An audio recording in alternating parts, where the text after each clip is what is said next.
Hey guys, big news in the world of Lego. Well, the Chinese authorities finally raided Lepin's warehouse and factory. And we've been wondering when, it's going to happen because we remember Lego actually won a court case last year, 10 November? So it's been a while, but finally, they got their act together and they managed to raid the factory and the warehouse of Lepin. So there's a lot of interesting information that was shared. The police actually shared everything on Weibo, the Chinese social media network. So we actually get to see all the insights, pictures from the factory, from what stocks they keep, the kind of molds they use, and how the production line looks like. So everything was laid bare for all of us to see.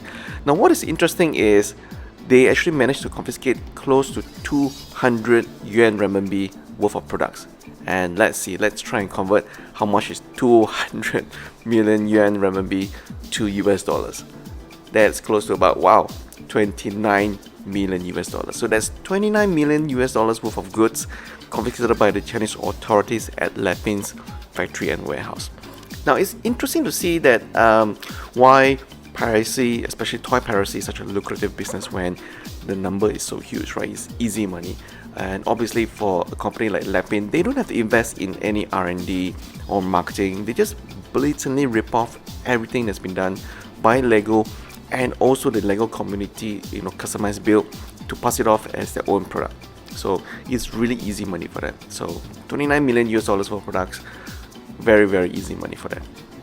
Now, what is interesting is also the other information that the police have shared. They were close to about 3 separate warehouses to stock all these different items. They have 10 separate assembly lines, and if you have been in a factory before, you will know that it's not easy to set up even a few assembly lines. What more, 10 separate assembly lines. And there were 90 production mold that was also confiscated, and the production mold, I think, is probably the most valuable item in the seas, right? Because the mold is the one that makes the product itself. So without the mold, you can't make the product. And it's quite expensive to create the mold as well, if I'm not mistaken. They were also close to about 200,000 different products and manual that were confiscated. And those, from what we've seen from the picture, a lot of it were Lego Technics, Lego Friends, Lego Marvel, and also Lego CD products. I think those are probably the most lucrative and also high margin products that Lego has, and they were losing revenue out to Lepin because of this. So all in all, they were close to about 630,000 product that was ready to be shipped but confiscated by the Chinese authorities. So good job to the Chinese police for finally raiding the Lepin's factory and also the warehouse. So what is next? Now, a lot of discussion happening in the market right now, which is obviously what about the other third-party brands like Weijiang and Black Mamba, and there's so many other third-party brands, especially in the Transformers toy line category.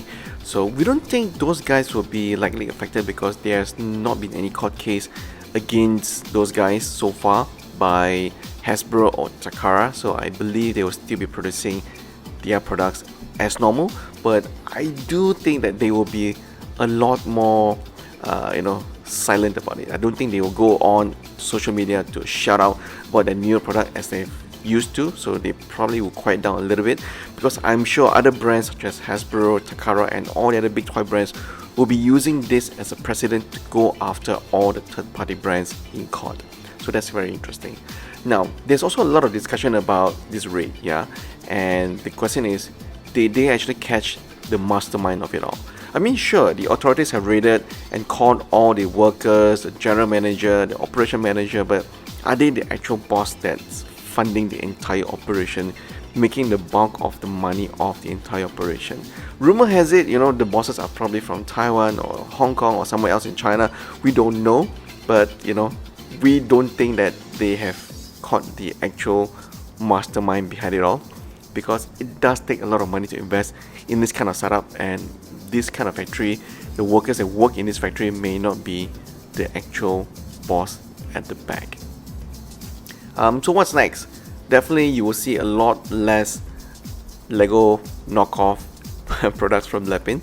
So if you're a big fan of Lepin products, probably now's the right time to start buying and collecting, because these guys will run out very, very soon. But interestingly, if you look back in 2018, there was actually a lot of raid onto third-party brands like Dragon Momoko and Daban, which produces fake counterfeit knockoff products of Gunpla products. They have since, apparently some rumors, they're actually coming back using the same brand, Daban, to sell third-party knockoff Transformers toys. So actually that was quite an interesting news that's been going around. We even see some prototype molds that's coming out from Daban as well. So will they actually be able to successfully close down these third-party brands knockoff? We will never know. So we would love to hear from you guys what you think about Lepin finally, factory and also the warehouses being crippled finally, and what does this mean to LEGO overall? I think LEGO will definitely have a better year with a lot less knockoff in the market to compete with. So that's our video for today. We hope you enjoyed this video, and do subscribe to our channel for all the latest toy news, not just LEGO, Gunpla and everything else. Thank you for watching.